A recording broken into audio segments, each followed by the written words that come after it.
Hi, welcome to Cerebration's YouTube channel. In this video, we'll be exploring how psychological safety impacts performance.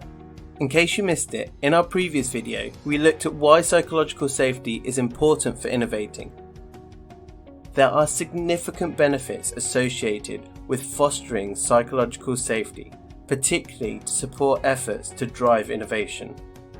Employees working in psychologically safe environments are more comfortable asking questions, more comfortable giving and receiving feedback, better able to openly discuss mistakes, comfortable to fail and learn from failure, able to put forward unorthodox ideas, experiment, and feel able to offer opposing perspectives.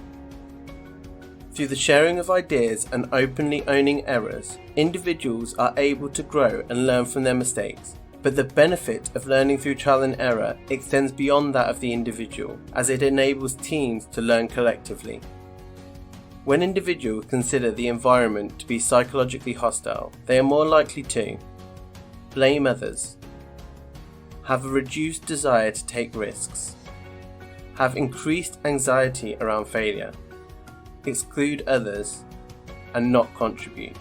Whereas psychologically safe environments support individuals to be authentic, increase interpersonal risk-taking, collaborate, learn and innovate, include others, and participate. Research shows that psychologically safe workplaces motivate employees to learn and develop their capabilities to perform better in their roles and their teams. In our next video, find out how you can take steps to promote psychological safety in your workplace. Thank you for watching, and if you've enjoyed this video, don't forget to like and subscribe for further content.